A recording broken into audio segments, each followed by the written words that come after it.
তো hello guys, এই ক্লিপটা দেখুন তো চিনতে পারছেন কিনা। এটি হিউজ পরিমাণ ভাইরাল মুভির একটা ক্লিপ। হয়তো আপনার ফোনে একবার হলেও আসছিল আর একবার হলেও আপনি দেখেছেন। আপনি কি জানেন এটা কোন মুভির অংশ ছিল আর মুভিটা দেখতেই বা কিরকম হবে? এটি হচ্ছে আসলে গুয়ার্ডিয়ান্স মুভির ছোট্ট একটা ক্লিপ। তো গাইস চলুন শুরু করা যাক 2017 সালে মুক্তিপ্রাপ্ত রাশিয়ান সাইবার মুভি গুয়ার্ডিয়ান্স এর মজার এবং দারুণ একটা এক্সপ্লেন। মুভির শুরুতেই আমরা দেখতে পাই সোভিয়েত ইউনিয়নের সময়কারে একটি গোপন গবেষণা করে কিছু বিজ্ঞানী একটা বিশেষ গবেষণা করছে। তারা পেট্রিউট নামের একটি গোপন প্রজেক্টের অধীনে সুপার সোলজার তৈরি করার চেষ্টা করেছে। এই গবেষণার প্রধান বিজ্ঞানী হলো অগুস্তো কুরাটক। তিনি তার গবেষণাগারে এমন একটি পরীক্ষা করেছে যা মানুষের শরীরে জেনেটিক পরিবর্তন ঘটিয়ে তাদেরকে অস্বাভাবিকভাবে শক্তিশালী করে তুলবে। কিন্তু পরীক্ষা করতে গিয়ে কুরাটক নিজেই একটি দুর্ঘটনার শিকার হয় এবং তার শরীরে ভয়ানক পরিবর্তন দেখা যায়। সে এক অপ্রতিরোধ্য হিংস্র দানবের মতো শক্তিশালী হয়ে যায়। এমনকি সে তার শরীরকে বিভিন্ন প্রযুক্তির মাধ্যমে নিয়ন্ত্রণ করতে পারে। এই শক্তি পাওয়ার পর কুরাটক সেন্সলেস হয়ে নিজেকে আর কন্ট্রোল করতে পারে না। সে এতটাই শক্তিশালী হয়ে উঠে যে সে তার নিজের বিজ্ঞানী দলকেও মেরে ফেলে। সে আসলে এখন পুরো বিশ্বকে তার আয়ত্তে নিতে চায়। এরপর কুরাটক সিদ্ধান্ত নেয় পুরো সোভিয়েত সামরিক গবেষণা কেন্দ্রগুলোর উপর প্রতিশোধ নিবে। এরপরে আমরা দেখতে পাই সে তার তৈরি শক্তিশালী যন্ত্র আর প্রযুক্তি ব্যবহার করে বিশাল ধ্বংসযজ্ঞ শুরু করেছে। সবকিছু ধ্বংস করে দিয়ে সে অদৃশ্য হয়ে যায় এবং পরবর্তী মিশনের পরিকল্পনা করতে থাকে।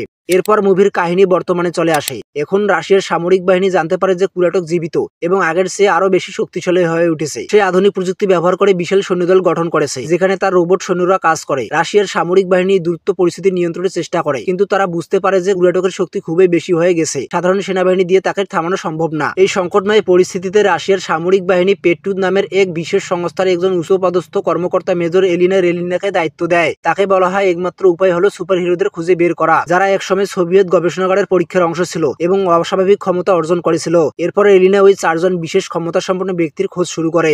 এই চারজনের মধ্যে প্রথম জন লার্ক, দ্বিতীয় জন খান, তৃতীয় জন আরশুস আর শেষের জনের নাম হলো জেনিয়া। এলিনা এই চারজন বিশেষ ক্ষমতা সম্পন্ন ব্যক্তিদের খুঁজে বের করার যাত্রা শুরু করে, কারণ তাদের ধারণা এই চারজনকে একত্রে করলে কুরাটককে থামানো সম্ভব হবে। এলিনা তার দলকে নিয়ে তাদের গোপন নথিপত্র ঘাঁটতে শুরু করে এবং বুঝতে পারে যে তারা চারজন আলাদা আলাদা জায়গায় ছড়িয়ে আছে। এরপর এলিনা প্রথম সুপার হিরোর সন্ধানে রওনা দেয়। সে প্রথমে আর্মেনিয়ার এক পর্বত অঞ্চলে গিয়ে লার্ককে খুঁজে বের করে। লার্ক এমন একজন ব্যক্তি, সে মাটি ও পাহাড় নিয়ন্ত্রণ করতে পারে। সে পাহাড়ের মধ্যেই একাই বসবাস করছিল এবং তারই সাথে সাথে সে তার অতীত ভুলে যাওয়ার চেষ্টা করছিল। এলিনা যখন তাকে সুপার হিরোদের দলে যোগ দিতে বলে তখন প্রথমে সে রাজি হয় না। সে মনে করে তার অতীত জীবনে ফিরে যাওয়া উচিত নয়, কিন্তু এলিনা তাকে বুঝায় যে কুরাটক যদি পুরো দেশ ধ্বংস করে দেয় তাহলে সে নিজের জীবনও নিরাপদে রাখতে পারবে না। লার্ক একটু ভেবে দেখে এবং শেষ পর্যন্ত সে এলিনার কথায় রাজি হয়। এরপর এলিনা তার পরবর্তী গন্তব্যস্থলে রওনা দেয় যেখানে থাকে খান। খান হলো একজন সুপার গতির যোদ্ধা। অত্যন্ত দ্রুত গতির সাথে সে চলতে পারে এবং দুটি ধারালো অস্ত্র চালাতে পারে। সে বর্তমানে একটি গোপন সামরিক প্রশিক্ষণ কেন্দ্রে লুকিয়ে আছে যেখানে সে একাই যুদ্ধের প্রশিক্ষণ নিচ্ছিল।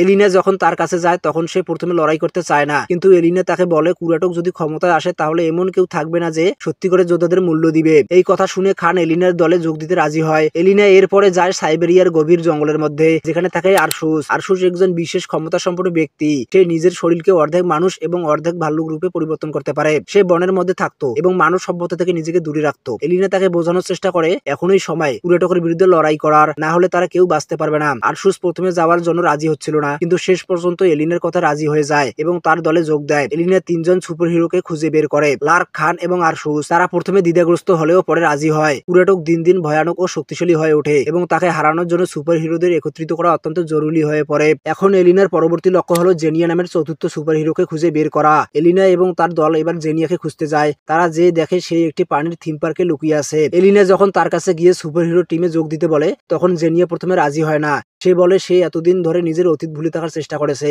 এবং সে আর কোনো ধরনের লড়াইয়ে ফিরে যেতে চায় না। কিন্তু এলিনা তাকে বোঝায় তুমি যদি লড়াইয়ে না যাও তাহলে কুরাটক তোমার মতো মানুষকে ধ্বংস করে দিবে। আমরা সবাই একসাথে না থাকলে তাকে থামানো অসম্ভব হয়ে পড়বে। এই কথা শুনে জেনিয়া চিন্তে পড়ে যায় এবং শেষ পর্যন্ত দলে যোগ দিতে রাজি হয়। এদিকে কুরাটক তার নতুন ষড়যন্ত্র বাস্তবায়ন করতে শুরু করে। সে রাশিয়ার সামরিক ঘাঁটিগুলোতে একের পর এক আক্রমণ চালায় এবং অত্যাধুনিক প্রযুক্তি ব্যবহার করে বিভিন্ন জায়গায় বিশাল ধ্বংসযজ্ঞ শুরু করে। তার লক্ষ্য সিগন্যাল টাওয়ার, যেটা সে নিয়ন্ত্রণে নিতে চায়। সে তার রোবট সেনাদের মাধ্যমে বিভিন্ন শহর দখল করার পরিকল্পনা করে। যদি এটি সে দখল করে তাহলে পুরো দেশের সামরিক ব্যবস্থা ভেঙে পড়বে। তারপর কুরাটককে একটা বিশাল কারখানায় তাদের নতুন অস্ত্র তৈরি করতে দেখা যায়। এলিনা যখন চারজন সুপার হিরোকে একত্রিত করে তখন পেট্রিয়ট সংস্থা তাদের প্রথম মিশনে পাঠায়। তাদের কাজ হলো একটি সামরিক গবেষণার রক্ষা করা যেখানে কুরাটকের বাহিনী আক্রমণ চালাতে পারে। সুপার হিরোরা সেখানে গিয়ে দেখতে পায় কুরাটকের সৈন্যরা ইতিমধ্যেই আক্রমণ চালিয়েছে এবং সেখানকার পুরো শহরটি ধ্বংস করে দিয়েছে।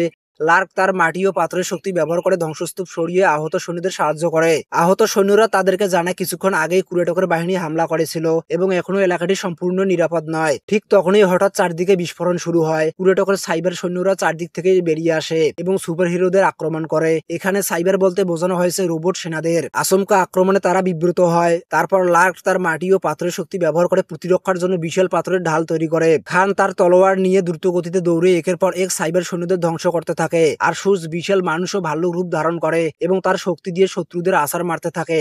জেনিয়া অদৃশ্য হয়ে গিয়ে শত্রুদের পিছন থেকে আক্রমণ করতে থাকে। প্রথম দিকে মনে হচ্ছিল সুপার হিরোরা সহজে জিতবে, কিন্তু কুরাটক তাদের জন্য আরো বড় কিছু পরিকল্পনা করে রেখেছে। ঠিক যখন আমার মনে হচ্ছিল সুপার হিরোরা জিতে যাবে, তখন হঠাৎ পুরো এলাকা কাঁপতে থাকে এবং বিশাল ধাতব টুকরোগুলো আকাশে ভেসে উঠতে থাকে। এখানে কুরাটক প্রথমবারের মতো সরাসরি লড়াইয়ে নামে। কুরাটক তার ইলেকট্রোম্যাগনেট শক্তি ব্যবহার করে চারপাশের ধাতব বস্তুকে নিয়ন্ত্রণ করতে শুরু করে। সে তার হাতে থাকা বিশাল যান্ত্রিক অস্ত্র ব্যবহার করে একের পর এক আঘাত করতে থাকে। সে এতটাই শক্তিশালী হয়ে উঠে যে সুপার হিরোদের আক্রমণ তার কিছুই করতে পারে না। সুপার হিরোরা চেষ্টা করলেও তারা বুঝতে পারে যে কুরাটক একেবারে ভিন্ন স্তরের শক্তি অর্জন করেছে।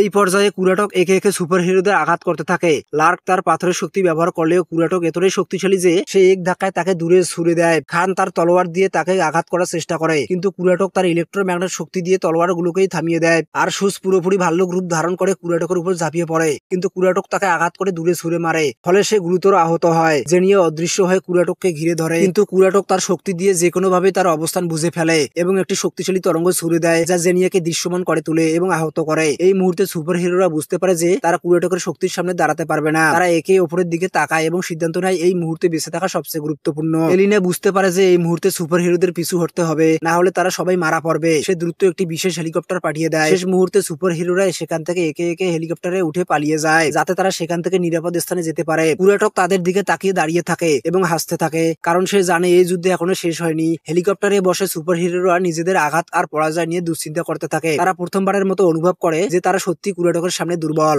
এলিনা তাদেরকে বুঝিয়ে বলতে থাকে যে আমরা তাকে এইভাবে হারাতে পারবো না। সুপার হিরোরা একটি গোপন সামরিক স্থানে চলে আসে, যেখানে পেট্রিয়ট সংস্থার বিজ্ঞানীরা তাদের আঘাতের চিকিৎসা করে। কিন্তু এই যুদ্ধে পরাজয়ের কারণে সবারই আত্মবিশ্বাস ভেঙে পড়ে। লার্ক হতাশ হয়ে বলতে থাকে, আমার সমস্ত শক্তি ব্যবহার করেও তাকে একটু আঘাত করতে পারিনি, তাহলে লড়াই করব কিভাবে?